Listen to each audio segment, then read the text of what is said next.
Hello friends, very good morning. Welcome back to 1st July Daily Hindu News Analysis.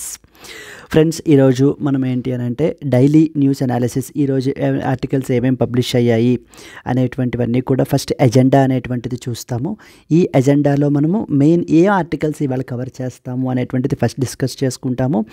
Then after that we will discuss each and every article in detail. Okay, so let us start our discussion. Friends, మనం ఏంటి అంటే Delhi edition of the Hindu news paper నుంచి ఈ యొక్క ఆర్టికల్స్ని pick చేసుకోవడం అయితే జరుగుతుంది. Delhi edition of the Hindu news paper. Okay, now let us see the first article. New criminal laws in force, CRPC IPC applicable only for the old cases. Okay, ఇది మనము GS paper 2లో, so the government policies acts అనేటువంటి topic అండర్లో ఈ particular ఆర్టికల్ని మనం discuss చేయాలి. And similarly అలాగనే the same concept concerns emerge over the BNSS provision on police custody. ఇది కూడా సేమ్ మనకి GS పేపర్ 2 ఆర్టికల్ అండి. ఈ రెండు కూడా రిలేటెడ్, ఈ రెండు కూడా సో సేమ్ లా గురించే మాట్లాడుతూ ఉంటాయి. సో ఆ రెండు ఒకసారి మనం కవర్ చేస్తాం. Then next, India identified 641 fauna species, 339 taxa of the plants in 2023.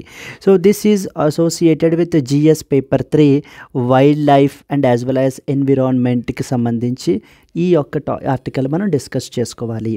Okay, then next, should education be brought back to the state list అని చెప్పేసి మనకు ఒక ఆర్టికల్ అయితే పబ్లిష్ అయింది. ఇది మనము GS పేపర్ 2 ఇండియన్ పాలిటీలో డిస్కస్ చేయాలండి. Then women bombers kill 18 in the coordinated attacks in Nigeria. This we will cover in GS paper 2 international relations. Yes, international రిలేషన్స్లో మనం ఈ యొక్క ఆర్టికల్ని చూస్తాము. And finally today's editorial, court on climate right and how India can enforce it. So specifically మనకి ఇది GS paper 2 polity, ఇంకా స్పెసిఫిక్గా ఫండమెంటల్ రైట్స్ సో గురించి మనకైతే ఈ యొక్క ఎడిటోరియల్ అయితే పబ్లిష్ అయింది. అండ్ అలాగనే it is associated with GS paper 3 climate చేంజ్కి సంబంధించి కూడా. So here there is an integration of GS paper 3 climate change topic and as well as polity. ఈ రెండు విషయాలు మనం ఇక్కడ డిస్కస్ చేసుకుంటాము. Yes friends, that's it. So these are the agenda.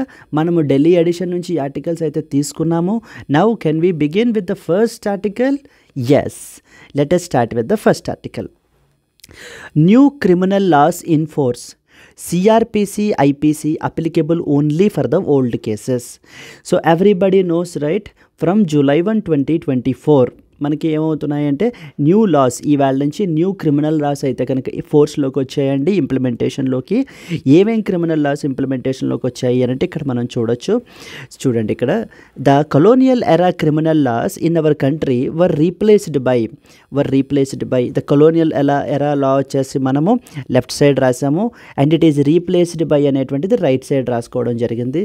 ఇది నేను ఆల్రెడీ ఇంతకు ముందు క్లాస్లో ఒకసారి ఆల్రెడీ మనం మాట్లాడుకున్నాము. బట్ కానీ ఈవేళ నుంచి ఫోర్స్లోకి వచ్చింది కాబట్టి ఇంకొకసారి రివిజన్ మనకి. ఓకేనా, ఇండియన్ పీనల్ కోడ్ 1860 మన కంట్రీలో మెయిన్లీ 3 క్రిమినల్ లాస్ అయితే కనుక ఇప్పుడు రీప్లేస్ అయ్యాయండి. ద ఫస్ట్ వన్ వచ్చేసి ఇండియన్ పీనల్ కోడ్ ఆఫ్ 1860. దీన్ని భారతీయ న్యాయ సంహిత అనేటువంటి లాతో రీప్లేస్ చేశారు, first one. Second one, the code of criminal procedure 1898. This was replaced by BNSS అంటాం, BNSS Bharatiya Nagarik Suraksha Sanhita. Code of criminal procedure 1898 was replaced with Bharatiya Nagarik Suraksha Sanhita. And finally the third one, Indian evidence act 1872. So దీన్ని it was replaced with the Bharatiya Sakshya Adhiniyam or Bharatiya Sakshya, simply you can say it as the BS. Okay, ఈ 3 loss కూడా the left side mention చేసినటువంటి ఈ యొక్క 3 old లాస్ని కూడా right side mention చేసినటువంటి new loss తోటి replace అయితే చేయబడ్డాయి. ఓకే, దీని గురించి ఈ పర్టికులర్ ఆర్టికల్ అయితే పబ్లిష్ అయిందండి దీనికి సంబంధించి. అయితే నౌ ఈ యొక్క భారతీయ న్యాయ సంహితలో మనకి ఇంపార్టెంట్ ప్రొవిజన్స్ అంటే కొత్తగా యాడ్ చేసినటువంటి ప్రొవిజన్స్ ఏమున్నాయి అనేటువంటివి కొన్ని నేను లిస్ట్ అవుట్ చేశానండి ఇక్కడ. So the first and foremost very very very important concept called as zero FIR అంటారు. సో జీరో FIR అంటే అర్థం ఏంటంటే before going to zero FIR you should understand that. So generally any victims like women కానివ్వండి, children కానివ్వండి, any victims or for that matter any person, any victim ఎవరైనా కూడా so ఏదైనా ఒక కంప్లైంట్ లాడ్జ్ చేయడానికి they will have to go to the police station. Correct, right? They have to go to the police స్టేషన్కి వెళ్ళాలి. అయితే వీళ్ళ యొక్క ఆ అఫెన్స్ ఏదైతే అది కమిట్ చేశారో అది ఇక్కడ వాళ్ళ పరిధిలోకి రాదు అని ఇంకొక పోలీస్ స్టేషన్కి, అక్కడి నుంచి ఇంకొక పోలీస్ స్టేషన్కి, సో ఇలా ఏ పోలీస్ స్టేషన్కి వెళ్ళి కంప్లైంట్ చేయాలో కూడా తెలియకపోవడం మూలాన, సో కంప్లైంట్ ఎలా చేయాలో కూడా తెలియకపోవడం మూలాన చాలామంది అయితే ఇబ్బందులు పడుతున్నారు. ఇది అడ్రస్ చేయడానికి, ఈ ప్రాబ్లమ్ని అడ్రస్ చేయడానికి ఈ యొక్క జీరో ఎఫ్ఐఆర్ కాన్సెప్ట్ అయితే తీసుకొచ్చారు.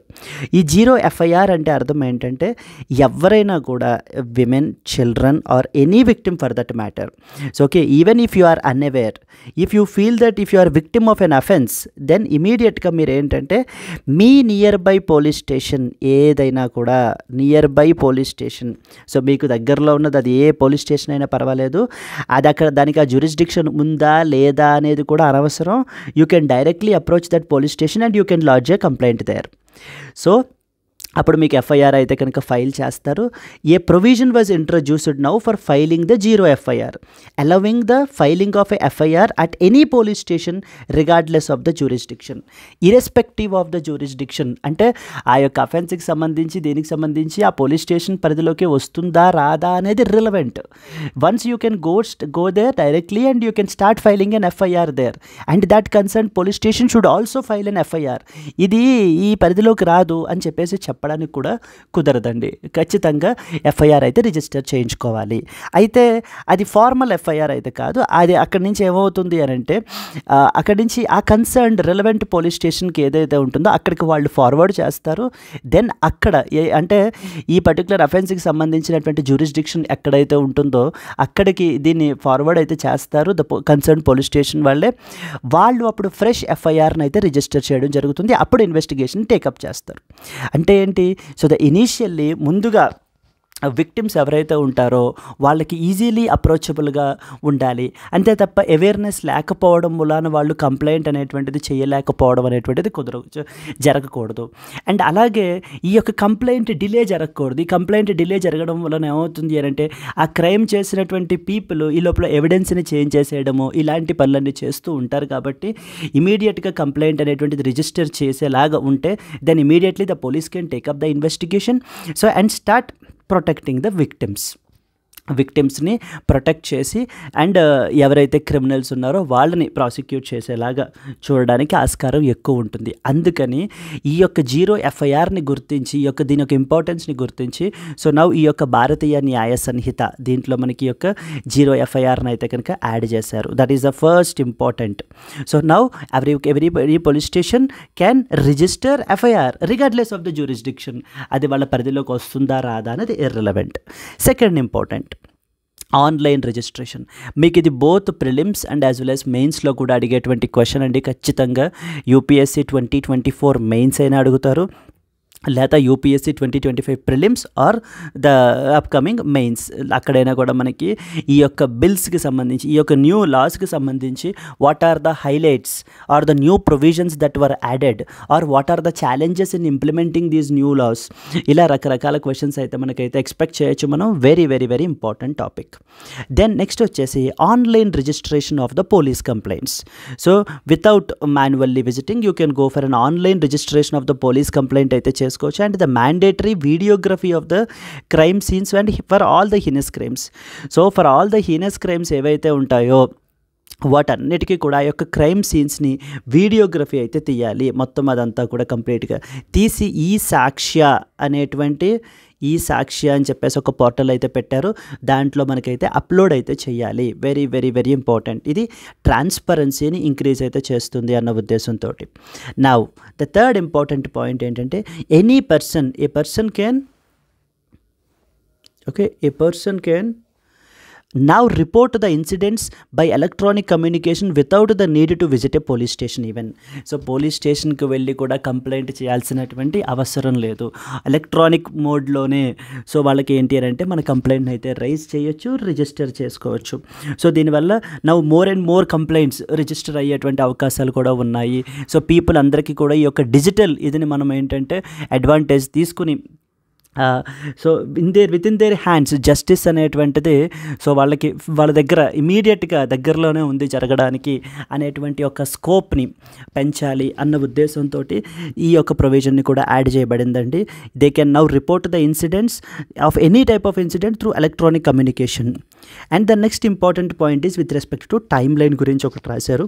Judgement in criminal cases have to come within 45 days of the completion of the trial. So once the trial is completed, so then judgment అనేటువంటిది విత్ ఇన్ 45 daysలో వచ్చేయాలట. So timeline has also been given so that ఈ pendency of cases అనేటువంటివి తగ్గి so justice అనేటువంటి తొందరగా జరుగుతుంది. Because so the justice delayed is justice denied అంటారు కాబట్టి. ఎస్, ఇంకొన్ని ప్రొవిజన్స్ ఏంటి అని అంటే కనుక మీరు ఇక్కడ చూసినట్లయితే చూడండి ఇక్కడ. సో అలాగే ఫాల్స్ ప్రామిస్ ఆఫ్ మ్యారేజ్ చేసినట్లయితే కనుక అది కూడా దానికి సంబంధించిన ప్రొవిజన్స్ కూడా ఉన్నాయండి. అండ్ అలాగే gang rape of minors and as well as mob lynching. So mob లించింగ్కి సంబంధించిన ప్రొవిజన్స్. నెక్స్ట్ ఇంకొక పాయింట్ ఇక్కడ మీరు చూసినట్లయితే statement of a women rape victim will be recorded by a women police officer in the presence of your guardian or relative. So ఈ యొక్క women rape victims ఎవరైనా ఉంటే కనుక వాళ్ళు చెప్పినటువంటి స్టేట్మెంట్స్ ఏవైతే ఉంటాయో వాటిల్ని ఎలా రికార్డ్ చేస్తారట, in the presence of her guardian or relative, ఎవరైనా వాళ్ళ యొక్క ప్రెజెన్స్లో దీన్ని ఈ యొక్క స్టేట్మెంట్స్ని అయితే కనుక రికార్డు చేయడం అయితే జరుగుతుంది. సో దెన్ అలాగే death imprisonment or life imprisonment for gang rape of a minor అనే ప్రొవిజన్ని కూడా యాడ్ చేశారు. Sedition has been replaced with the secession and the act against the country's sovereignty, unity and as well as integrity. ఇవన్నీ కూడా మనకి new Bharatiya Nyaya Sanhita అంటే the first one చూడండి, the Bharatiya Nyaya Sanhita. దీంట్లో ఇవన్నీ ఇంపార్టెంట్ ప్రొవిజన్స్ ఇవన్నీ కూడా మనకి యాడ్ చేయబడ్డాయి. అయితే దీంట్లో మనకి అరౌండ్ 358 సెక్షన్స్ అయితే ఉంటాయండి. 358 సెక్షన్స్ ఉంటాయి. ఒరిజినల్లీ మనకి 511 సెక్షన్స్ ఉంటాయి. ఇదిగో so the Bharatiya Nyaya Sanhita has 358 sections against the 511 in the Indian penal code that it replaces. So similarly the other things are also evidence యాక్ట్ని, కోడ్ ఆఫ్ క్రిమినల్ ప్రొసీజర్ని రీప్లేస్ చేశాయి. ఇక్కడ ఇంకొక ఇంపార్టెంట్ పాయింట్ మీరు తెలుసుకోవాల్సిన విషయం ఏంటంటే ఇంతకు ముందున్న లాస్ అంటే ఈ యొక్క ఐపీసీ కానివ్వండి లేకపోతే సిఆర్పిసి కానివ్వండి, they will also continue to operate అండి. బికాజ్ ఎందుకని చూడండి, the IPC and CrPC will run concurrently along with the new laws as the several cases are still pending in the courts. మరి ఇప్పటికి already చాలా cases పెండింగ్లో ఉన్నాయి కదా కోర్ట్స్లో. మరి ఆ కేసెస్ని ఇప్పుడు మళ్ళీ కొత్త యాక్ట్స్లో మళ్ళీ మనం రిజిస్టర్ చేయించలేం కదా. సో అవన్నీ కూడా ఓల్డ్ లాస్ ద్వారానే కంటిన్యూ అవుతాయి. అండ్ అలాగే some crimes that took place before July 1st that are reported later will also have to be registered under the IPC only. అంటే క్రైమ్ అనేటువంటిది ఫర్ ఎగ్జాంపుల్ July 1st బిఫోరే జరిగింది అనుకోండి crime, because and after report చేస్తున్నారనుకోండి అప్పుడు కూడా వీటిని IPC and as well as CrPC అండర్లోనే రిజిస్టర్ చేస్తారు. ఎందుకు మరి July 1st న్యూ లాస్ వచ్చేసాయి, బట్ క్రైమ్ ఎప్పుడు జరిగింది, బిఫోర్ July 1st జరిగింది కాబట్టి. సో బిఫోర్ July 1st జరిగినప్పుడు మరి అప్పుడు ఫోర్స్లో ఉన్న లాస్ ఏంటి, IPC and as well as CrPC. So వాటి అండర్లోనే వీటిని ఇంప్లిమెంట్ చేయాలి అని అయితే చెప్పడం జరిగింది. Just a final revision once again. So new 3 criminal laws were brought up. Colonial ఎరా లాస్ ఏవైతే ఉన్నాయో వాటిని రీప్లేస్ చేసి కొత్త లాస్ అయితే తీసుకొచ్చారు. ఎలాగ ఏమేంటవి, Indian penal code 1860 it was replaced with Bharatiya Nyaya Sanhita. Code of criminal procedure 1898 it was replaced with Bharatiya Nagarik Suraksha Sanhita. The third one is Indian evidence act 1872 అది భారతీయ సాక్ష్య, సో బిఎస్ అని చెప్పేసి ఈ 3 లాస్ తోటి రీప్లేస్ చేశారు. దీంట్లో ఇంపార్టెంట్ ఫీచర్స్ ఇక్కడ దీని గురించి ఈ ఆర్టికల్లో దేని గురించి మాట్లాడారంటే ఇండియన్ పీనల్ కోడ్కి సంబంధించిన ప్రొవిజన్స్ గురించి మాట్లాడారు. దాంట్లో first and foremost provision is zero FIR concept గురించి. సో జీరో ఎఫ్ఐఆర్ కూడా అయితే దీంట్లో అయితే అలౌ చేశారు. A provision was also there in Bharatiya Nyaya Sanhita. Second one వచ్చేసి online registration of the police complaints and also the mandatory videography of the crime scenes for all the heinous crimes. మొత్తం అన్నీ కూడా videography అయితే తీయాలి, వీడియో ఎవిడెన్స్ అయితే ఉండాలి. ఈ వీటిలంతటినీ కూడా ఈ సాక్ష్య అనేటువంటి పోర్టల్లో ప్లేస్ అయితే చేయాలి. Then at the same time even now anybody can report the incidents. ఏదైనా ఇన్సిడెంట్ జరిగినట్లయితే పోలీస్ స్టేషన్కి వెళ్ళాల్సిన అవసరం లేదు. త్రూ ఎలక్ట్రానిక్ కమ్యూనికేషన్ ద్వారా మీరు ఏంటంటే సో పంపించేయచ్చు. ఓకేనా అండి. అండ్ అలాగే judgment in criminal cases trial అయిపోయిన తర్వాత వితిన్ 45 డేస్లో జడ్జిమెంట్ అయితే రావాలి అని కొత్త ఇదైతే తీసుకొచ్చారు. దెన్ ఫాల్స్ ప్రామిసెస్కి, so the gang rape of a minor and as well as the mob lynching, వీటన్నిటికీ కూడా కొత్త ప్రొవిజన్స్ని కూడా death penalty and as well as ఇది ఇంపోజ్ చేయడం, death sentence and as well as the life imprisonment కూడా వీటికి విధించడం జరిగింది. అండ్ ఐపీసీ సిఆర్పిసి కంప్లీట్గా సస్పెండ్ అయిపోతాయా? లేదు, they will also run concurrently because there are already so many pending cases which need to be dealt only with the old laws only. So అవి ఇంకా continue అవుతూనే ఉంటాయి ప్యారలల్ కానీ. And at the same time July 1 కంటే ముందు జరిగినటువంటి cases ఏమైనా ఉంటే కనుక అవి ఒకవేళ తర్వాత మీరు రిపోర్ట్ చేస్తున్నట్లయితే అవన్నీ కూడా మీకు ఏంటంటే ఓల్డ్ లాస్ అండర్లోనే ఇదవుతాయి. ఎప్పుడు మరి న్యూ క్రైమ్స్ని న్యూ లాస్ అండర్లో రిజిస్టర్ చేస్తారు? ఎప్పుడైతే జూలై 1 దాటిన తర్వాత జరిగినటువంటి క్రైమ్స్ అన్నిటికీ కూడా సో న్యూ లాస్ అండర్లో, అంటే ఈ యొక్క భారతీయ న్యాయ సంహిత, ద భారతీయ నాగరిక సురక్ష, ఇది ఈ రెండు ఇంప్లిమెంటేషన్లోకి వస్తాయి. Yes friends, that's it this with respect to this particular article. Exam point of view మీకు తెలియాల్సినటువంటి విషయాలు ఖచ్చితంగానే. దెన్ సెకండ్ ఇంపార్టెంట్ ఆర్టికల్ మీరు చూసుకున్నట్లయితే సేమ్ కంటిన్యూషన్ ఆర్టికల్ అండి. ఫస్ట్ ఆర్టికల్లో మనము భారతీయ న్యాయ సంహిత గురించి చూసాం. That is the first one, Indian penal కోడ్ని రీప్లేస్ చేసినటువంటి లా, దీనికి సంబంధించిన ఇంపార్టెంట్ ప్రొవిజన్స్ చూసాం. సెకండ్ది వచ్చేసి ద భారతీయ నాగరిక సురక్ష సంహిత, దీని గురించి ఒక ఇష్యూ అయితే జరుగుతోంది ఇప్పుడు. సో చూడండి, concerns emerge over the BNSS provision on police custody.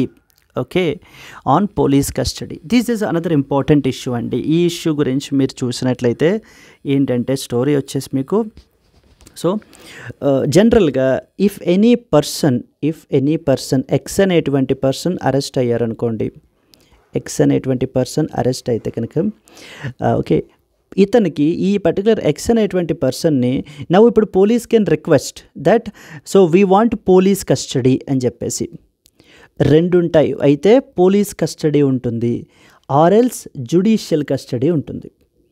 Police custody, judicial custody. అయితే ఎవరైనా ఒక పర్సన్ని అరెస్ట్ చేసినప్పుడు వాళ్ళని మ్యాజిస్ట్రేట్ ముందు ఇంట్రడ్యూస్ చేయాలి కదా with in 24 hours.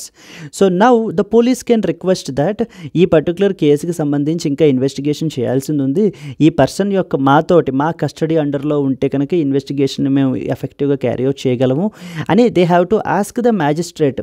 So we want the police custody అని చెప్పేసి. So now the magistrate will grant the police custody to this particular person, but however at maximum of 15 days. 15 days వరకు మాత్రమే police custody the maximum అనేటువంటి generally they will be granted only the 15 days వరకు మాత్రమే grant చేస్తారు. And that to arrest చేసినటువంటి first 15 daysలోనే grant చేస్తారు. అర్థమైందండి? Arrest చేసినటువంటి ఫస్ట్, అంటే ఫర్ ఎగ్జాంపుల్ ఇవాళ అరెస్ట్ చేశారు, రేపటి నుంచి 15 days పోలీస్ కస్టడీ గ్రాంట్ చేయాలి అని అంటే maximum 15 days police custody grant చేస్తారు. ఇంకా అక్కడి నుంచి జ్యుడిషియల్ కస్టడీలో ఉంటారు. అర్థమైందా? అక్కడి నుంచి ఇంకా జ్యుడిషియల్ కస్టడీలో ఉంటారు. ఫర్ ఎగ్జాంపుల్ ఇక్కడ అరెస్ట్ చేశారు, so the 15 days, and 15 days అయిపోయిన తర్వాత ఇంకా అక్కడి నుంచి జ్యుడిషియల్ కస్టడీ. ఇది 15 days అనేటువంటిది మ్యాక్సిమం పీరియడ్, అంటే ఒక 3 days గ్రాంట్ చేయొచ్చు పోలీస్ కస్టడీ, ఇంకా ద రిమైనింగ్ టైం అంతా కూడా జ్యుడిషియల్ కస్టడీలో ఉంటారు. లేదా ఒక 1 day గ్రాంట్ చేయొచ్చు, లేదా రిమైనింగ్ డేస్ అన్నీ కూడా జ్యుడిషియల్ కస్టడీ అండర్లో ఉంటారు. సో ద మ్యాక్సిమం లిమిట్ ఎంత? 15 days. అది ఫస్ట్ కండిషన్. సెకండ్ కండిషన్ ఏంటి? అరెస్ట్ చేసినప్పుడే ఫస్ట్ 15 daysలోనే పోలీస్ కస్టడీ ఇచ్చేస్తారు, గ్రాంట్ చేస్తారు. ఇప్పటిదాకా అదే జరుగుతుంది. అరెస్ట్ చేసిన దగ్గర నుంచి ఉన్న ఫస్ట్ 15 daysలోనే పోలీస్ కస్టడీ అనేటువంటిది గ్రాంట్ చేస్తారు, ఇంకా అక్కడి నుంచి జ్యుడిషియల్ కస్టడీ అండర్లోనే ఉంటారు.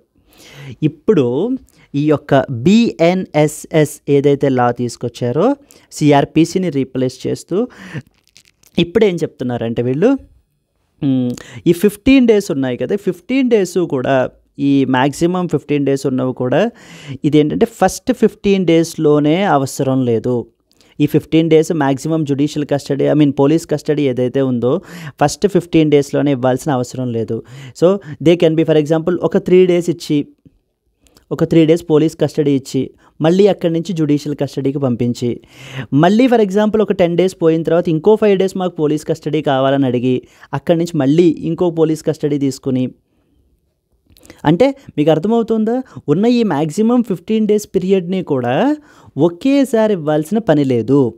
And at the same time that to arrest చేసిన స్టార్టింగే ఇవ్వాల్సినటువంటి పని లేదు. ఎప్పుడైనా ఆ 15 డేస్ని ఎలాగైనా కూడా మనం పోలీస్ కస్టడీకి ఇవ్వచ్చు అని ఇప్పుడున్న న్యూ లాలో తీసుకుని రావడం అయితే జరిగింది. Please be very clear. మళ్ళీ చెప్తున్నాను, there are 2 forms of custodies. The first one is police custody and the second thing is judicial custody. So ఇప్పుడు ప్రస్తుతం ఉన్నటువంటి లా, అంటే ఇప్పటిదాకా ఉన్నటువంటి లా ఏం చెప్తోంది, పోలీస్ కస్టడీ అనేటువంటిది 15 డేసే గ్రాంట్ చేస్తారు మ్యాక్సిమం అని చెప్తోంది. ఆ 15 డేస్ కూడా ఎప్పటి నుంచి, అరెస్ట్ చేసిన రోజు దగ్గర నుంచే కౌంట్ స్టార్ట్ అవుతుంది. అక్కడి నుంచే 15 డేస్, అంటే అరెస్ట్ చేసిన మొదటి 15 డేస్లోనే ఒకవేళ పోలీస్ రిక్వెస్ట్ చేస్తే పోలీస్ కస్టడీ ఇస్తారు, లేదంటే జ్యుడిషియల్ కస్టడీయే ఉంటుంది అప్పటి నుంచి కూడా. సో ఒకవేళ police in case if they request that, so మాకు ఈ పర్టికులర్ పర్సన్ మా కస్టడీ అండర్లో ఉండాలి అని చెప్పి పోలీస్ ఎప్పుడైతే రిక్వెస్ట్ చేస్తారో అప్పుడు పోలీస్ కస్టడీ గ్రాంట్ చేస్తారు. దట్టు ఎన్ని డేస్కి, 15 డేస్కి వరకు మాత్రమే. ఆ 15 days that's a maximum limit. That can be done for 3 days or 5 days or 7 days, anything. కానీ కండిషన్ ఏంటి, మొదటి 15 డేస్లోనే ఆ పని చేయాలి. ఇంకా అక్కడి నుంచి తర్వాత నుంచి మళ్ళీ పోలీస్ కస్టడీ కాన్సెప్ట్ లేదు అసలు. ఇంకా అక్కడి నుంచి జ్యుడిషియల్ కస్టడీ అండర్లోనే ఉంటారు. ఇప్పుడు తీసుకొచ్చిన ప్రొవిజన్ ఏం చెప్తోంది, ఇప్పుడు ఈ 15 డేస్ కూడా మొదటి 15 డేస్లోనే ఇవ్వాల్సిన పని లేదు. అండ్ అలాగనే అట్ ద సేమ్ టైం ఈ 15 డేస్ ఒకేసారి ఇవ్వాల్సిన పని కూడా లేదు. అర్థమైందండి, ఒకేసారి ఇవ్వాల్సినటువంటి పని కూడా లేదు అని అయితే చెప్తున్నారనమాట. అంటే ఒక 3 days ఫస్ట్ ఇనీషియల్గా పోలీస్ కస్టడీ, మళ్ళీ he will be sent to judicial custody, మళ్ళీ పోలీస్ రిక్వెస్ట్ చేస్తే ఇంకో 5 days police custody, so then మళ్ళీ జ్యుడిషియల్ కస్టడీ.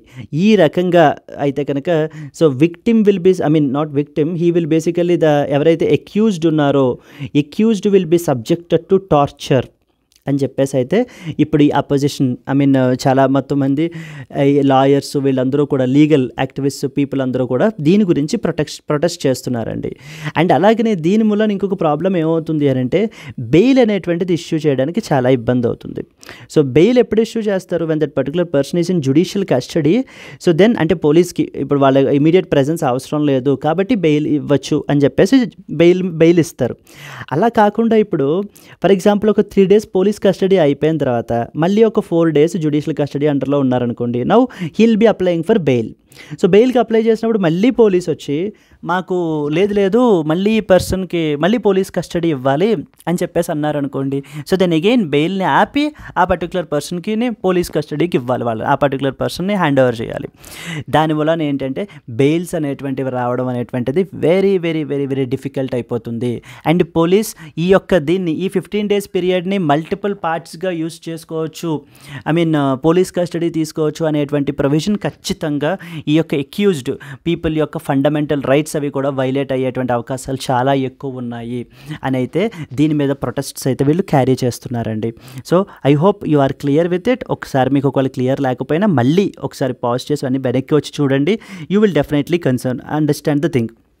సో చూడండి, the main point of concern with respect to this provision is the change in the police custody rules.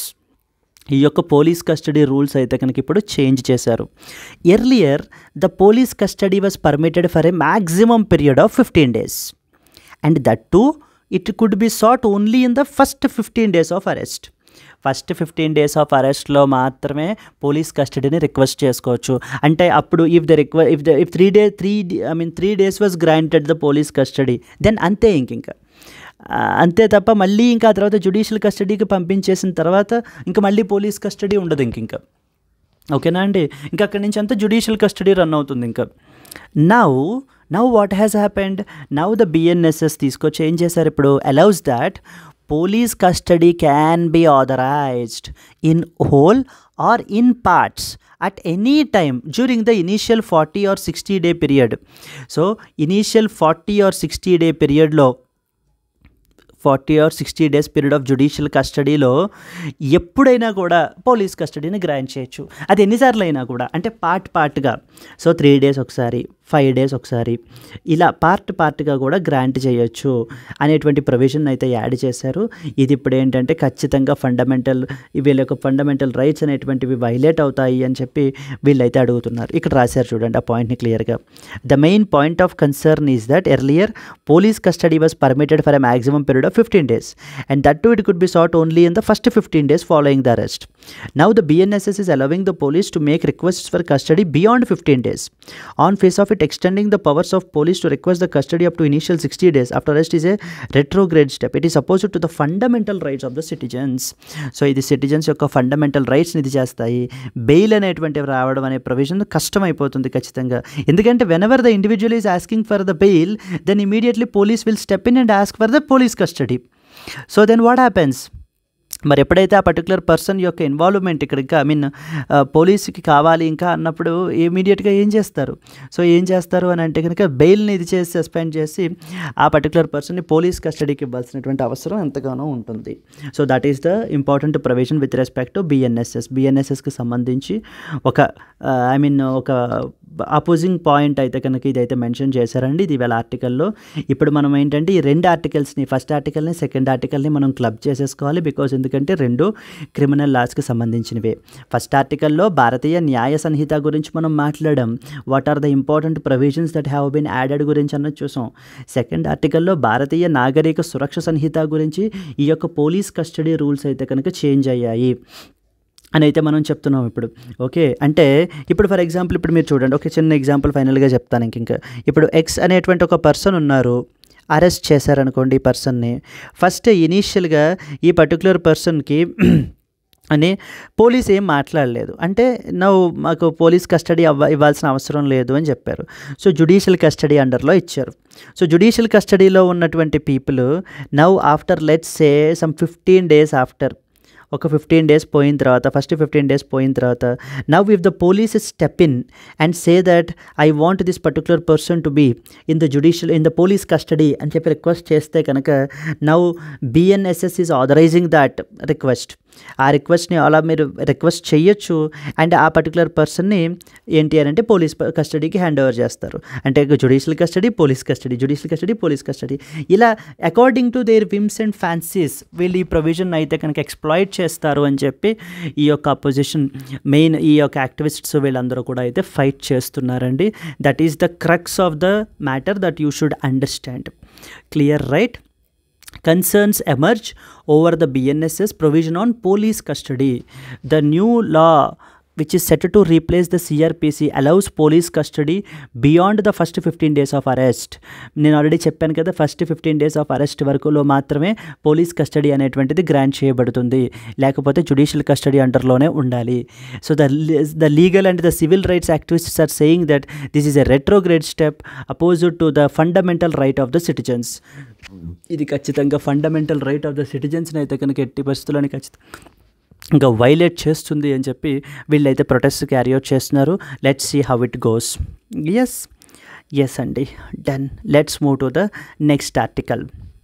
Friends, before going to the next article, so there was a small announcement regarding the UPSC General Studies Prelims cum Mains live plus recorded. So the live plus recorded sessions అయితే కనుక మీకు provide చేయబడతాయి. So general studies prelims come mains batches అయితే మనకి start అవుతున్నాయి. Fee వచ్చేసి మీకు 30,000 మనం ఛార్జ్ చేస్తున్నామండి. ఈ యొక్క 30,000 ఒకేసారి పే చేయలేమనుకున్నటువంటి వాళ్ళు ఈఎంఐ 5,000 పర్ మంత్ కూడా మీరైతే పే చేసుకోవచ్చు. And as I said this validities వచ్చేసి మీకు ఏంటంటే 3 months 6 months కాదు, it was a lifetime validity తోటి మీకు ఈ కోర్స్ అయితే వస్తుంది. So the fee is valid up till 15th July only. 15th July వరకు మాత్రమే ఈ ఫీ. మీకు ఏ విధమైనటువంటి డౌట్స్ ఉన్నా కూడా you can contact this particular number and you can clarify all your doubts. Yes, clear friends, let us go to the next one. Yes, India identified the 641 fauna species, 339 taxa of the plants in the 2023. These discoveries include a new species of turmeric from Manipur and a bat from the Kodagu, Karnataka. So ఇప్పుడు ఏంటి అని అంటే కొన్ని new species అయితే కనుక identify చేశారండి. మొత్తం 2023లో ఎన్ని న్యూ స్పీసీస్ ఐడెంటిఫై చేశారు అనేటువంటివన్నీ కూడా ఈ యొక్క డేటా అయితే పబ్లిష్ అయింది. As part of this things I have listed out some important points. So the first and foremost వచ్చేసి ఏంటి అని అంటే కనుక ద న్యూ టర్మరిక్ స్పీసీస్ అయితే ఐడెంటిఫై చేశారు. సో దాని పేరు వచ్చేసి కుర్కుమా కాక్చింగేజ్ అని చెప్పేసి డిస్కవర్ చేశారండి. దీన్ని కాక్చింగ్ ఇన్ మణిపూర్లో కాక్చింగ్ అనేటువంటి ప్రావిన్స్లో మనకి ఈ యొక్క న్యూ టర్మరిక్ స్పీసీస్ని అయితే కనుక డిస్కవర్ చేశారు. It's a turmeric species. ఇది the first and foremost discovery that has happened in 2023.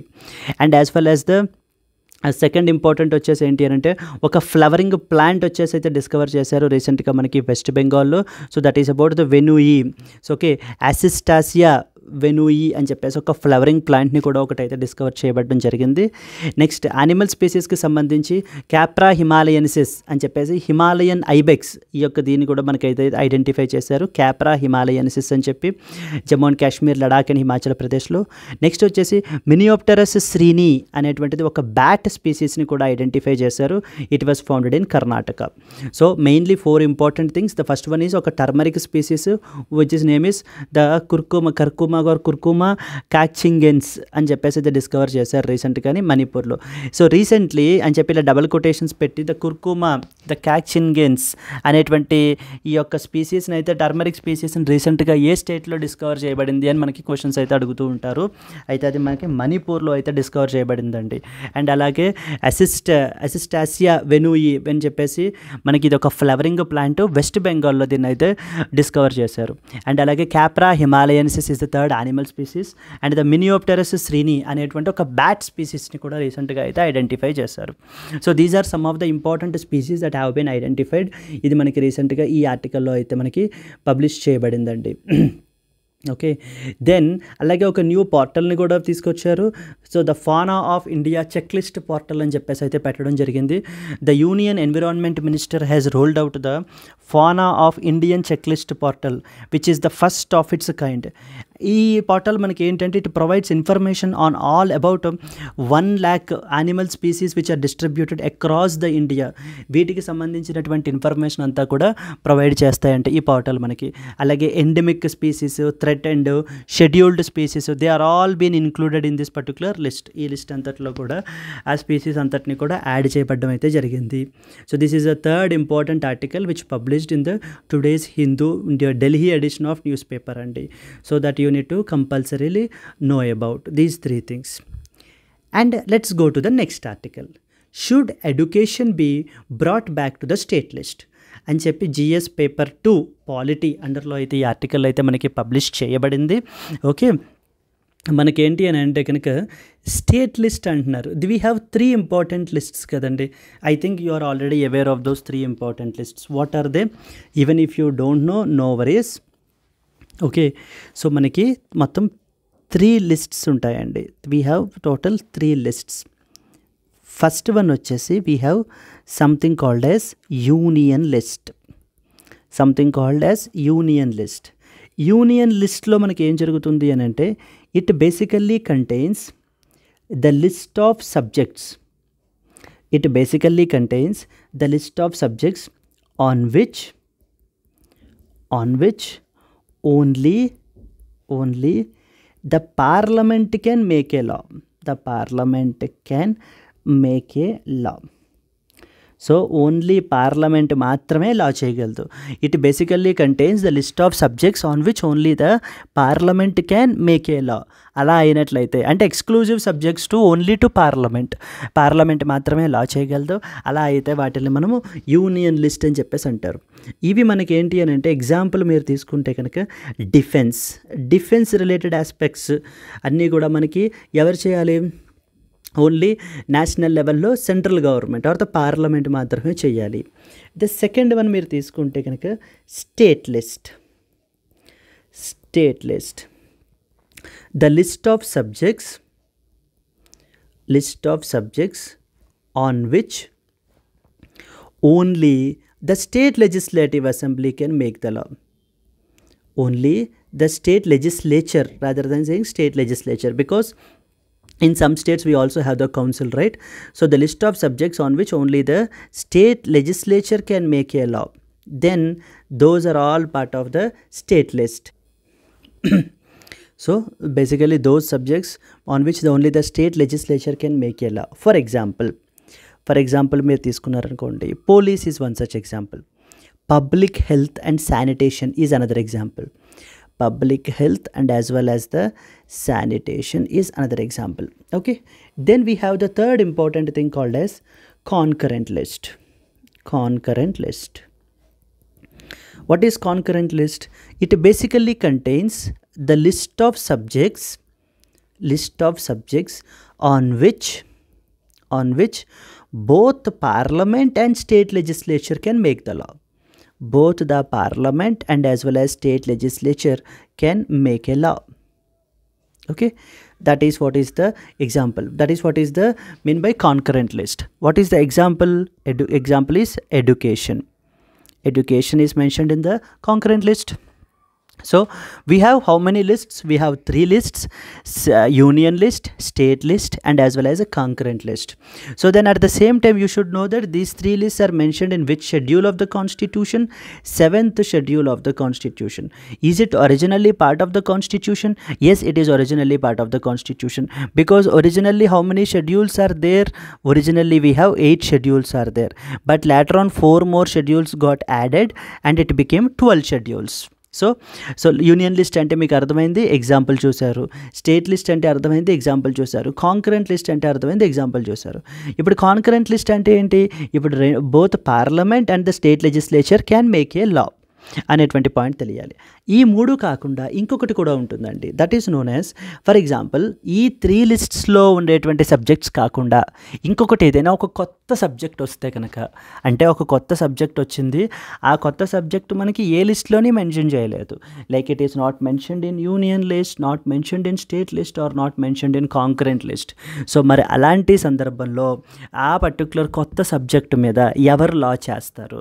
Only the parliament లా చేస్తుందా, స్టేట్ లెజిస్లేచర్ లా చేస్తుందా, or both state legislature and the parliament will make a law అనేది next important question మీరు address చేయాలి. You should understand that దాన్ని residuary power అంటారు.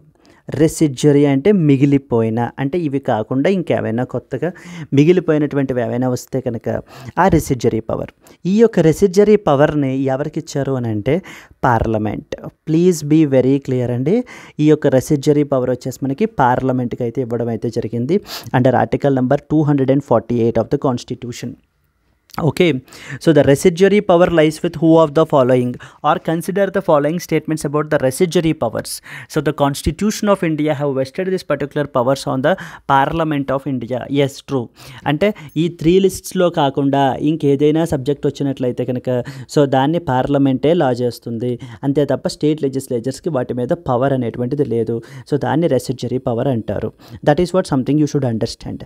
నా ఇప్పుడు concurrent list తీసుకున్నట్లయితే both parliament and state legislature can make a law, right? So originally ఇప్పుడు మీరు తీసుకుంటే ఎడ్యుకేషన్ తీసుకున్నారనుకోండి, ఎడ్యుకేషన్ మీరు తీసుకుంటే ఈ education is originally under state లిస్ట్లోనే ఉండేదండి. బట్ కానీ ఏంటి అని అంటే కనుక ఆ తర్వాత మనకి కాంకరెంట్ లిస్ట్లోకి చేంజ్ చేశారు. అంటే ఒరిజినల్లీ స్టేట్ లిస్ట్లోనే ఉండేది, అంటే only state legislatures use to make a law on it.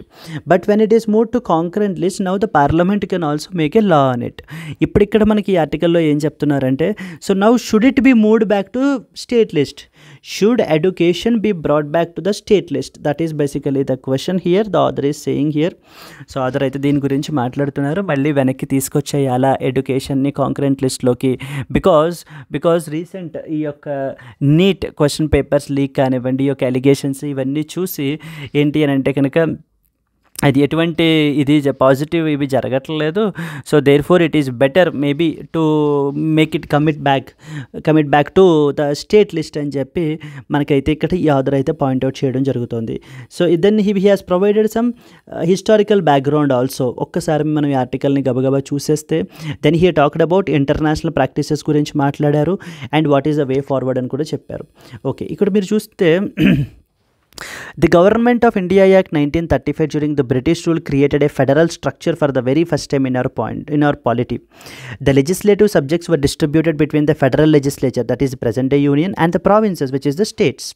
రెండిటి మధ్య అంటే ద ప్రావిన్సెస్కి అంటే స్టేట్స్కి మధ్యని, నెక్స్ట్ వచ్చేసి యూనియన్కి మధ్యని ఈ యొక్క సబ్జెక్ట్స్ అన్నిటిని కూడా డివైడ్ చేశారు. అవి మనకి union list, state list, concurrent list అంటున్నాం కదా. Education which is also an important public good was kept under the provincial list.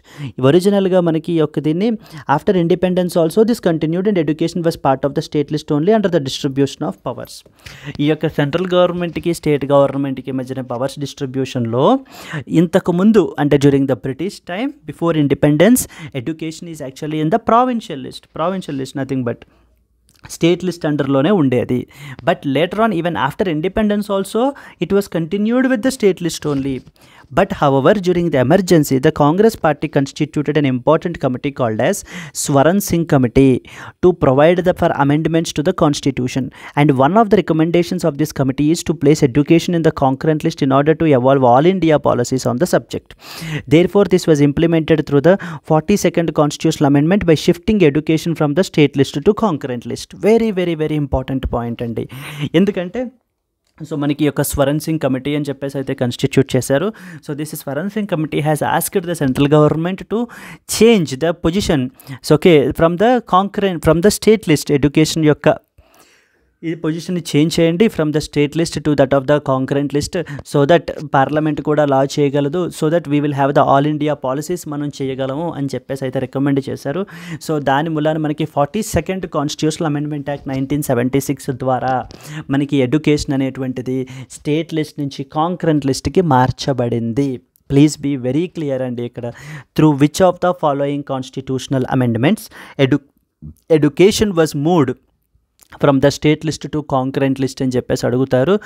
You need to be very clear and it was 42nd constitutional amendment and upon whose committee's recommendation it was Swaran Singh committee's recommendation the education was moved from the state list to that of the concurrent list. That you need to understand. And there was no detailed rationale that was provided for this switch and the amendment was ratified by various states without any adequate debate. So అప్పుడు ఎందుకు change చేస్తున్నారు అన్నదానికి ఈ యొక్క adequate reasons కూడా స్పెసిఫిక్గా mention చేయలేదు. And అలాగే స్టేట్స్ కూడా ఏంటంటే కనుక without any debate they also ratified it. ఆ తర్వాత మీకు the Janata party government led by Morarji Desai that came to power during the emergency passed the 44th amendment to reverse many of the controversial changes which are made through 42nd amendment Act. So 42nd Amendment Act which is also known as mini constitution అని చెప్పేసి అంటారు కదా. తర్వాత వచ్చినటువంటి 44th Amendment ఏం చేశారంటే 42nd Amendmentలో introduce చేసినటువంటి తీసుకొచ్చిన చాలా చేంజెస్ని ఏం చేశారు వీళ్ళు మళ్ళీ రీవోక్ బ్యాక్ చేశారు, రివర్స్ అయితే చేసేసారు. బట్ కానీ one of these amendments that was passed in Lok Sabha but not in Rajya Sabha was to bring back education to the state list. So ఎప్పుడైతే 44th అమెండ్మెంట్ పాస్ చేశారో ఈ ఎడ్యుకేషన్ని కూడా వెనక్కి తీసుకొచ్చేద్దాము అని చెప్పేసి మనకి ఈ యొక్క లోక్సభలో అయితే కనుక పాస్ అయిందట ఆ బిల్లు మాత్రం. But that was not passed in the Rajya Sabha. అయితే then now he is saying that some what are international practices in the United States of America states and local governments set the overall educational standards, mandate the standardized tests and supervise all the colleges. The Federal Education Department's functions primarily include policies for financial aid, focusing on key educational institutions and ensuring equal access. Canada also education is completely managed by provinces only. In Germany, the constitution vests legislative powers for education with the landers and equivalent to states. In South Africa, education is governed by two national departments for school and higher education. The provinces of the country have their own education departments for implementing policies of the national governments along and dealing with the local issues. Basically ఇక్కడ author ఏం చెప్తున్నారు ఇక్కడ మీకు apart from the మొత్తం international practices చూసినట్లయితే United States of America లేకపోతే Canada or else Germany, so వీవన్నిటి దగ్గర కూడా education is basically a state సబ్జెక్ట్గానే ప్రావిన్సెస్ అండర్లోనే ఉంది. So now what can be the way forward? So the arguments in favor of education in the concurrent list include a uniform education policy, improvement in the standards and synergy between center and states. But however, considering the vast diversity of our country, a one-size-fit-for-all approach is neither feasible nor desirable. So ఇప్పుడు author ఏమంటున్నారు, ఇప్పుడు దేని గురించి మాట్లాడుతున్నారు అంటే కనుక ఇప్పుడు మరి ఇప్పుడు what is the way forward? సరే ఓకే, ఇంటర్నేషనల్ ప్రాక్టీసెస్ అయితే చూసాము. సో చాలా వరకు అన్ని స్టేట్ సబ్జెక్టులు అంటే ప్రావిన్సెస్ కంట్రోల్లోనే ఉన్నాయి. మరి ఇప్పుడు ఈ కాంకరెంట్ లిస్ట్లో ఉన్నటువంటి సబ్జెక్ట్ని మళ్ళీ వెనక్కి స్టేట్ లిస్ట్కి తీసుకురావాలా అన్న దాని గురించి మాట్లాడుతూ ఇప్పుడు కాంకరెంట్ లిస్ట్లో ఎందుకు ఉంది అంటే both parliament and state legislature can make a law on it కదా అర్థం. Okay, then in that context ఇప్పుడు మీరు చూసినట్లయితే కనుక ఇది ఇలా కాంకరెంట్ లిస్ట్లో ఉండడం వల్ల పార్లమెంట్ కూడా లా చేయడం వల్ల ఏమవుతుంది అని అంటే మొత్తం ఆల్ ఓవర్ ద కంట్రీ ఒక యూనిఫామ్ పాలసీ అయితే కనుక ఉంటుంది. సో ఓకే, అండ్ అలాగే the coordination between the centre and as well as the states అనేటువంటివి ఇంక్రీజ్ అవుతాయి because of due to this education in the concurrent లిస్ట్లో ఉండటం వలన అని అయితే మనకి చెప్పడం అయితే జరుగుతుందండి. అండ్ అలాగే but what he is saying is that a uniform policy is not feasible or desirable. Further, as per the analysis As per the report of the analysis, budget expenditure on education prepared by Ministry of Education, out of the total revenue expenditure by education departments in our country estimated at 6.25 lakh crore, 15% is spent by spender, while 85% is spent by states. Even if expenditure by all other departments in education are considered, the shares would work out to be 24% and 76% respectively. So the arguments against restoring the education to state list include corruption coupled with lack of professionalism. The recent issues surrounding the NEET and NTA have, however, displayed that centralization does not necessarily mean that these issues would vanish. So basically ఏమంటున్నారంటే ఇక్కడ మీరు చూసినట్లయితే ఇప్పుడు state లిస్ట్లో పెట్టడం వల్ల అంటే ఏంటంటే ఏ స్టేట్కి ఆ స్టేటే ఎడ్యుకేషన్కి సంబంధించి లాస్ అయితే చేసుకుంటారు. బట్ కానీ స్టేట్ గవర్నమెంట్స్ అనేటువంటివి ఇప్పుడు స్టేట్స్ అనేటివి completely corrupted and as well as వాళ్ళకి సరైన ప్రొఫెషనలిజం అది కూడా లేదు, అందుకని మేము వీటిని స్టేట్ లిస్ట్లో పెట్టట్లేదు అనేటువంటి ఆర్గ్యుమెంట్ తప్పు. ఎందుకంటే సరే కాంకరెంట్ లిస్ట్లో పెట్టారు, మరి ఇప్పుడు నేషనల్ టెస్టింగ్ ఏజెన్సీ అని ఆల్ ఓవర్ ఇండియా వైడ్గా పెట్టారు. సో మరి అక్కడ కూడా ఉన్నాయి ఎలిగేషన్స్, పేపర్ లీక్స్, ఈ ఎలిగేషన్స్ అన్నీ మరి అక్కడ కూడా ఉన్నాయి కదా. ఈ ప్రాబ్లం వస్తుంది అనే కదా మీరు కాంకరెంట్ లిస్ట్లో పెట్టారు. సో మరి ఆ ప్రాబ్లం ఏమైనా సాల్వ్ అయిందా? సాల్వ్ అవ్వలేదు కదా అని అయితే మనకి ఇక్కడ ఆథర్ అయితే క్వశ్చన్ చేస్తున్నారండి. So therefore considering the need for autonomy in view of the lion's share of expenditure being borne by the states, there need to be productive discussion towards moving education back to the state list. This would enable them to frame the tailor made policies for syllabus, testing and admission for higher education including the professional courses like medicine and engineering. Regulatory mechanisms for higher education continue to be govern by like National Medical Commission, University Grants Commission and All India Council for Medical. So therefore ఇప్పుడు ఏం చెప్తున్నారు ఫైనల్గా, it is a better move if we can move it to that of the state list అన్న పాయింట్ని అయితే address చేస్తున్నారు. So from the exam point of view మీకు ఇక్కడ ఏమేమి విషయాలు తెలియాలండి? Very very important article friends from the exam point of view. Out రైట్గా by considering the allegations which are recently seen in the news or the controversies surrounding the functioning of the National Testing Agency, so now should the education be moved to that of the state list back again. So I mean highlight your opinion or give your opinion on this particular aspect అని మెయిన్స్లో మీకు question అయితే you can expect. And అలాగే ప్రిలిమ్స్లో consider the following statements about the subject ఎడ్యుకేషన్కి సంబంధించి, ఇది ఎప్పుడు స్టేట్ లిస్ట్లోంచి ఎప్పుడు కాంకరెంట్ లిస్ట్లోకి ఏ కాన్స్టిట్యూషనల్ అమెండ్మెంట్ ద్వారా మూవ్ చేశారు, ఎవరు దీన్ని రికమెండ్ చేశారు, ఏ కమిటీ రికమెండ్ చేశారు అనేటువంటి మీరు ఈ 2 డైమెన్షన్స్లో అయితే కనుక దీన్ని చూడాలి. ఒకటేంటి స్టేట్ లిస్ట్లోంచి కాంకరెంట్ లిస్ట్లోంచి స్టేట్ లిస్ట్లోకి మూవ్ చేయడం, is that the right way now in order to address all these issues? And at the same time so the ప్రిలిమ్స్కి సంబంధించి ఎప్పుడు యాడ్ చేశారు, these are bare minimum things అండి. ఎప్పుడు యాడ్ చేశారు, ఏ కమిటీ రికమెండ్ చేసింది, ఇలాంటివన్నీ కూడా మీకు అయితే తెలియాలి. I hope it is clear. So ఫైనల్గా మీకు ఒక్కసారి ఫైనల్ కన్క్లూడింగ్ పాయింట్ చెప్పాలంటే ఓవరాల్గా మనకి 7th షెడ్యూల్ అయితే ఉంది. మనకి మొత్తం ఓవరాల్గా మనకి 12 షెడ్యూల్స్ ఉన్నాయండి. ఒరిజినల్లీ 8 షెడ్యూల్స్ ఉన్నాయి, లేటర్ ఆన్ మనకి 4 షెడ్యూల్స్ అయితే యాడ్ చేశారు. సో దాంట్లో మనము 7th షెడ్యూల్ గురించి అయితే మాట్లాడుకుంటాము. Because 7th schedule only talks about these 3 lists. 3 lists వచ్చేసి union list, state list and concurrent list. Union list అంటే కనుక those subjects on which only Parliament can make a law అని అర్థము. ఎగ్జాంపుల్ వచ్చేసి defence. State list అంటే కనుక it basically contains the list of subjects on which only the state legislature can make a law అని అర్థం అండి. So that is example వచ్చేసి మనకి police, public health, sanitation, public order, ఇవన్నీ కూడా మనకి రకరకాల examples. And at the same time finally concurrent list వచ్చేసి so both parliament and as well as state legislature can make a law అని అర్థము. On which example is education is one such example. So now ఈ ఎడ్యుకేషన్ని మనకి ఎప్పుడు shift చేశారండి state list నుంచి concurrent లిస్ట్కి? It was actually shifted through 42nd constitutional amendment act 1976 ద్వారా మనకైతే షిఫ్ట్ చేయబడింది. So okay, upon the which committees recommendation? Swaran Singh committee's recommendation అయితే మనకి.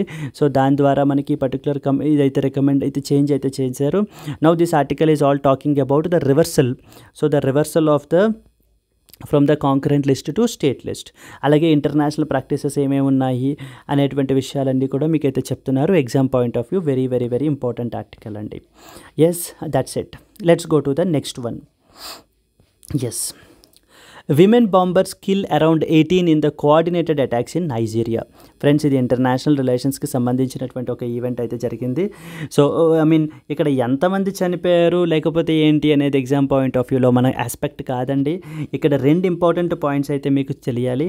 ఫస్ట్ వన్ వచ్చేసి ఏంటి అని అంటే there was one important militant group ఉన్నారనమాట. సో వాళ్ళ పేరు వచ్చేసి బొకో హరామ్ అంటారు. Boko Haram Islamic extremist group. Very very very dangerous group and from the exam point of view very very important group. మనకి ఈ యొక్క Boko Haram Islamist extremist group అనేటువంటి వాళ్ళు రీసెంట్గా న్యూస్లో ఉన్నారు. ఏ కంట్రీకి సంబంధించినటువంటి వాళ్ళు అనేటువంటి క్వశ్చన్స్ అయితే మీకు ప్రిలిమ్స్లో ఎక్స్పెక్ట్ చేయొచ్చు. And at the same time international లెవెల్లో మనము ఈ యొక్క టెర్రరిస్ట్ వీటిని కూడా మిటిగేట్ చేయడానికి ఏమేమి ఎవరెవరు ఈ యొక్క నాన్ స్టేట్ యాక్టర్స్ ఉన్నారు అనేటువంటి క్వశ్చన్ కూడా మనం అయితే ఎక్స్పెక్ట్ చేయొచ్చు. సో ఇన్ దిస్ కాంటెక్స్ట్ అసలు మీరు నైజీరియా తీసుకున్నట్లయితే నైజీరియాకి సంబంధించి this is the Nigeria map అండి. So Nigeria is a African country మనకి. Okay, everybody knows it right. Nigeria is an African country. Now ఈ యొక్క బొకో హరామ్ గురించి కొన్ని పాయింట్స్ తెలుసుకుని we will come back to Nigeria.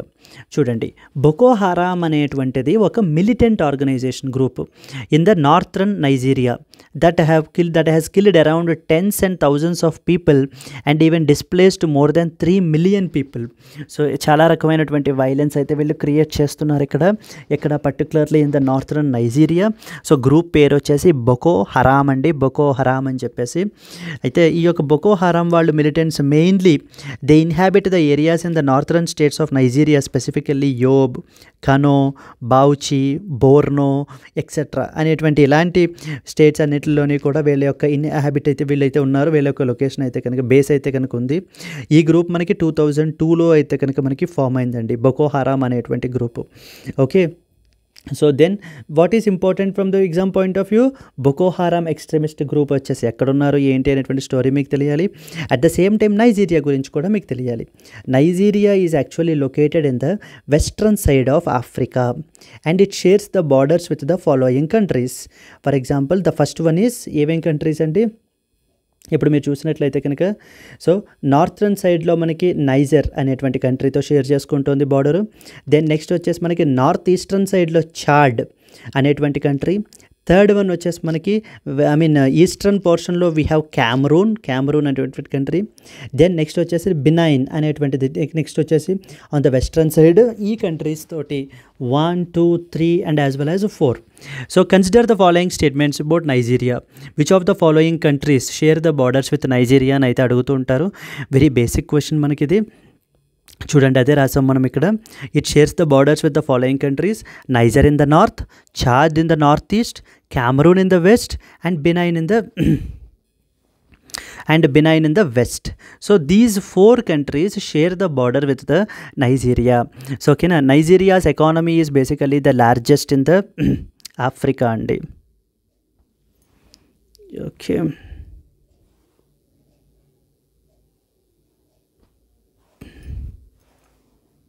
yes, okay, it is Africa. Yes. So these are some of the important points అండి from the exam point of view మనకి. So Nigeria గురించి మనకి geographical location గురించి అడుగుతారు. And అలాగే బొకో హరామ్ militant group గురించి, దీని గురించి మనం క్వశ్చన్ అయితే ఎక్స్పెక్ట్ చేయొచ్చు. And at the same time మనం ప్రీవియస్ ఆర్టికల్స్ చూసినట్లయితే కనుక ఒక్కసారి revision, we have talked about the should education be brought back to that of the state list అనేటువంటిది మాట్లాడుకున్నాము. Then we talked about the flora and as well as fauna species, important species that were recently identified గురించి చూడడం జరిగింది. Then we came up to the BNSS, the police custody rules గురించి ఏంటనేటువంటిది చూసాము. And then we talked about this zero FIR concept, the new criminal laws గురించి ఏంటి అనేటువంటిది చూసాం. Yes, these are some of the important articles from the exam point of view అండి. And finally we have to go to the ఎడిటోరియల్కి సంబంధించి మనం వచ్చినట్లయితే కనుక editorial, yes, I'll give you just overall brief overview with respect to editorial అండి. But before going to the editorial, so there was a small announcement.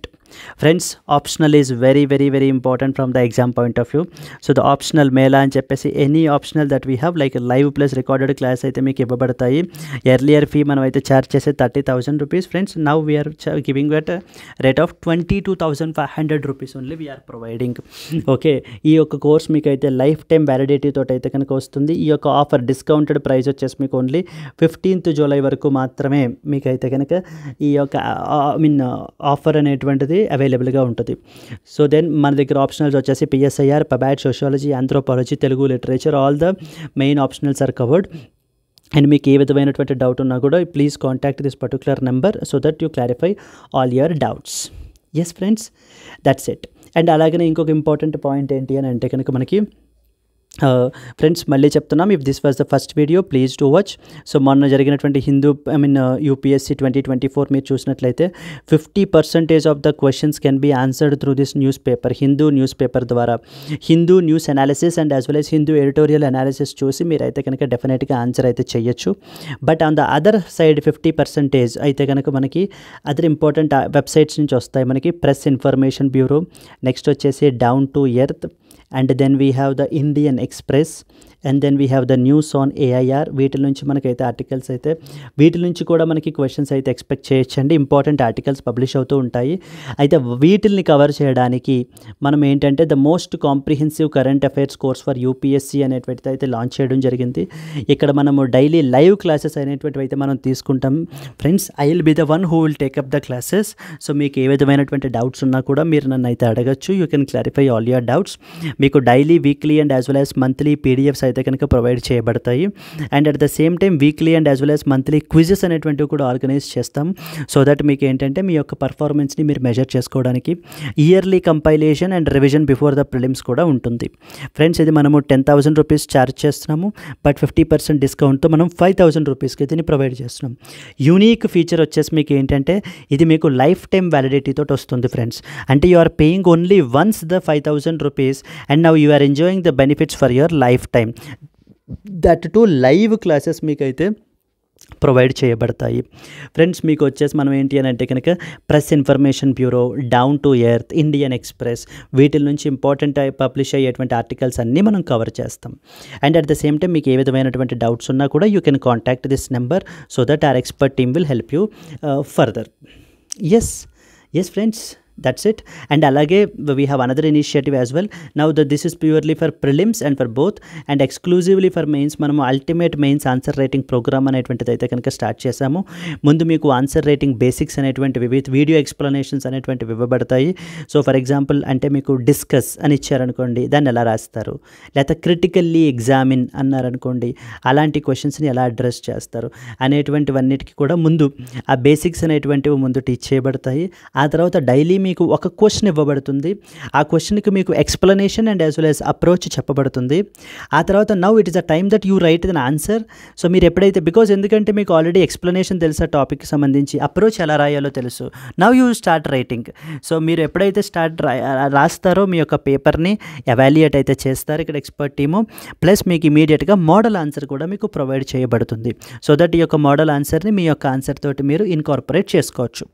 మనకి దీంట్లో full syllabus coverage అయితే కనుక కంప్లీట్లీ కవర్ అవుతుంది ఫ్రెండ్స్. ఇది మనకి 6 months validity తోటి వస్తుంది, 7,000 rupees. And the life time validity వచ్చేసి 10,000 రూపీస్ అయితే మనం ఛార్జ్ చేస్తాం. Much needed initiative friends, because for mains. And at the same time మీకు ఏ విధమైనటువంటి డౌట్స్ ఉన్నా కూడా please contact this number so that our team will help you out. Yes friends, that's it. And finally the last important article, which is an editorial, the court on climate right and how India can enforce it. So very very important ఇదైతే కనుక మనకి publish అయింది friends. Editorial వచ్చేసి ఇది మనకి GS paper 2 and as well as paper 3 రెండింటిని cover చేస్తూ ఈ ఆర్టికల్ అయితే మనకు ఉంటుంది. సో ఈ ఆర్టికల్లో మనకి ఏంటంటే recently Supreme court, which is the constitutional court of our country కదా, it is the highest constitutional court, highest constitutional court of our country కదండి. ఆఫ్ ఇండియా కదా. నౌ ఇట్ రీసెంట్లీ ఒక ఇంపార్టెంట్ జడ్జ్మెంట్ అయితే కనుక ఇది పాస్ చేసింది. That is something called S Ranjit Sinha judgment అని చెప్పేసి. ఇక్కడ మీరు చూడండి, Ranjit Sinha and ORS versus union of India case. So ఇది వచ్చేసి ఏంటంటే Ranjith Sinha versus union of India case judgment. ఈ పర్టికులర్ జడ్జ్మెంట్లో మనకైతే ఏం చెప్పారు అని అంటే కనుక ఒక ఇంపార్టెంట్ ఫండమెంటల్ రైట్ని అయితే కనుక డిక్లేర్ చేశారు. Right to have a healthy environment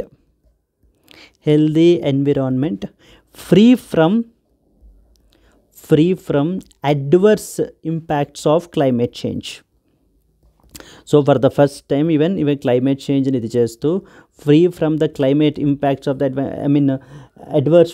adverse impacts of climate change నుంచి the free from have a right to healthy environment అనేటువంటిది ఉండాలి అనేటువంటి దాన్ని ఫండమెంటల్ రైట్ కింద అయితే డిక్లేర్ చేయడం అయితే జరిగింది. Very very very significant aspect. So వీళ్ళు దీనికి యూజ్ చేసినటువంటి ఆర్టికల్స్ వచ్చేసి రెండు important friends. The first one వచ్చేసి ఏంటి అని అంటే article number 21 and as well as article number 14 of the constitution. Article number 21 is right to life and the second important article 14 is right to equality. So ఈ రెండిటి యొక్క ఆర్టికల్స్ని సోర్స్గా తీసుకుని they are the source for అంటే they are the base for this particular right called as right to healthy environment free from the adverse impacts of climate change అని చెప్పేసి అయితే మనకి ఫండమెంటల్ రైట్గా డిక్లేర్ చేశారు. ఎక్కడ కేసు అంటే Ranjit Sinha versus union of India case. So supreme court which is considered as the highest constitutional court of our country. ఈ particular దీని మీద ఈ కాన్సెప్ట్ మీద అయితే కనుక మనకి రాయడం అయితే జరిగింది. This is very significant move అని చెప్పేసి మనకి ఇక్కడైతే చెప్పడం అయితే జరిగింది మనకి ఇక్కడ. ఓకే, సో చూడండి article number 21 and as well as article number 14 of the కాన్స్టిట్యూషన్ని సో వీళ్ళైతే యాడ్ చేశారు. ఈ యొక్క Supreme Court has recently identified it. So it will now open up a new chapter అయితే మనకి ఓపెన్ అవుతుంది ఈ యొక్క క్లైమేట్ లిటిగేషన్ అండర్లో మనకి అని చెప్పి ఆథర్ అయితే ఇక్కడ పాయింట్అవుట్ చేస్తున్నారండి. అండ్ అలాగే నేను నెక్స్ట్ ఇంపార్టెంట్ ఏంటి అని అంటే కనుక ఇప్పుడు ఇక్కడ నుంచి రెండు ఇంపార్టెంట్ డిస్టింక్షన్స్ గురించి మాట్లాడారు. ఫస్ట్ వచ్చేసి judiciary based protections and as well as the legislative based protection గురించి అయితే మాట్లాడారు. So here they talked about instead of judiciary based protection కంటే కూడా legislative based protection will be so the much more faster. ఇది కూడా చూడండి, in the later approach so the climate legislation then a preferred approach to protect the climate rights. So the judgment itself states that there is no umbrella legislation in our country that relates to climate change. So climate change కి సంబంధించి ఒక umbrella main legislation అంటూ కూడా ఏమీ లేదు అని చెప్పేసి మనకి జడ్జిమెంట్ క్రిటిసైజ్ చేస్తుంది. And in doing so it seems to implicitly recognise the merits of an overarching framework legislation. Drawing from the experience from the other countries, framework legislation can bring several advantages. It can set the vision for engaging with climate change across sectors and regions. So therefore what the author is saying here is that definitely we need to go for a లో carbon energy ఫ్యూచర్కి అయితే మనం ఖచ్చితంగా వెళ్ళాలి. And as well as ఈ యొక్క Ranjith Sinha judgement highlight చేసిన విధంగా ఒక ఎన్విరాన్మెంటల్ లెజిస్లేషన్ అయితే కనుక క్లైమేట్ చేంజ్ బేస్డ్ లెజిస్లేషన్ అయితే కనుక తీసుకురావాలి. ఒకటే సింగిల్ యూనిఫైడ్ లెజిస్లేషన్ ఒకటే may not be A correct solution. And అలాగే రెండు ఇంపార్టెంట్ కేస్ లాస్ గురించి రెండు ఇంపార్టెంట్ కంట్రీస్ గురించి అయితే మాట్లాడారు. ఫస్ట్ వన్ వచ్చేసి యూకే గురించి మాట్లాడారు, సెకండ్ వన్ వచ్చేసి కెన్యా గురించి మాట్లాడారండి. ఈ పర్టికులర్ ఆర్టికల్లో మనకి యూకే వాళ్ళు పెట్టినటువంటిది regulatory law and as well as Kenya వాళ్ళు పెట్టినటువంటిది ఎనేబులింగ్ లా. అంటే డెవలప్మెంట్ని సపోర్ట్ చేస్తూ ఎన్విరాన్మెంట్ని ప్రొటెక్ట్ చేయడం. ఓకే, డెవలప్మెంట్ని సపోర్ట్ చేస్తూ ఎన్విరాన్మెంట్ ప్రొటెక్ట్ చేయడం, that is what is enabling law. So okay అని చెప్పి కెన్యా వాళ్ళని ఇదిని మనం మోడల్గా తీసుకుని we have to come up with a law అని అయితే చెప్పడం అయితే జరిగింది మనకి ఇక్కడంతా కూడా. అండ్ అలాగే ఫైనల్గా ఇంకేం చెప్తున్నారు అని అంటే స్టేట్స్కి కూడా వాళ్ళ యొక్క రోల్ అయితే వాళ్ళకు ఉంచాలి. Because we have to respect the federalism as well. ఈ యొక్క ఫెడరలిజంని మనం చూసుకుని బికాజ్ ఎందుకంటే కనుక from urban policy to the agriculture and water they all fall under the authority of the sub national governments which is states or local levels. And electricity is also in the concurrent subject. Therefore an Indian climate law must simultaneously set a framework for coherent national action while also decentralizing sufficiently to empower the states and local governments and thereby enabling them with information and finance to take the effective actions.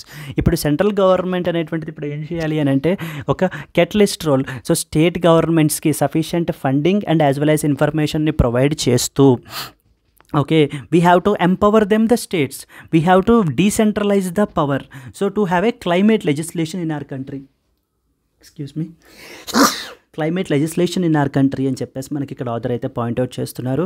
And Ranjit Sinha judgment is very very very important in this context అని అయితే కూడా మాట్లాడుతున్నారండి. ఓకేనా, these are the brief points that I would like to highlight and that you need to must and should మీకు తెలియాల్సినటువంటి points. So Ranjit Sinha versus union of India జడ్జ్మెంట్లో రీసెంట్గా Supreme Court ఏం చెప్పింది అనేటువంటిది మీకు ఐడెంటిఫై అవ్వాలి. అండ్ అలాగే ఏ ఆర్టికల్స్ని బేస్ చేసుకుని వీళ్ళైతే చెప్తున్నారు అనేటువంటి విషయం మీకు తెలియాలి. అండ్ దేర్ ఫర్ ఆదర్ వీటి గురించి మాట్లాడుతూ ఒక ఎనేబులింగ్ లా ఉండాలి మన కంట్రీలో కూడా, బికాస్ ఎందుకంటే even supreme court itself has criticised that there is no umbrella legislation in our country. So okay, అంటే అంబ్రెల్లా లెజిస్లేషన్ అంటే ఓవరాల్ ఒక బిగ్ కాంప్రిహెన్సివ్ లెజిస్లేషన్ అనేటువంటిది క్లైమేట్ చేంజ్ని అడ్రస్ చేయడానికి లేదు అని చెప్పేసి మనకి అయితే క్రిటిసైజ్ కూడా చేశారు. దాని గురించి ఏంటంటే, so the author has pointed out some important issues like instead of having a regulatory approach we should have an enabling law ఉండాలి. అండ్ అలాగే స్టేట్స్కి సఫిషియంట్ డీసెంట్రలైజింగ్ పవర్ అయితే మనం చేసి స్టేట్స్ని కూడా ఆన్ బోర్డ్ తీసుకుని సో వాళ్ళకి ఎక్కువ రోల్ అనేటువంటిది ఇవ్వాలి. Then the central government should provide the financing and as well as the other thing వచ్చేసి ఏంటి, financing and as well as information support provide చేయాలి అని చెప్తున్నారండి. Yes, that's it for today friends. Now it's the time to look into the question. Boko Haram is the militant group that has killed tens of thousands of people and displaced more than 3 million people is often seen in the news. Is related to which of the following countries? A. Iraq, B. Yemen, C. Saudi Arabia, D. Nigeria. Yes friends, I hope you already know the answer. If you know the answer, please comment the answer friends, and if you really like the video, please like it, because that will be a more boosting and as well as motivation for me to do more type of these videos. Yes, okay friends, these are the main important points that you need to be thorough with. Okay, please prepare well. Happy learning, all the best, and let's meet tomorrow with the 2nd July Hindu news analysis. Until then, bye.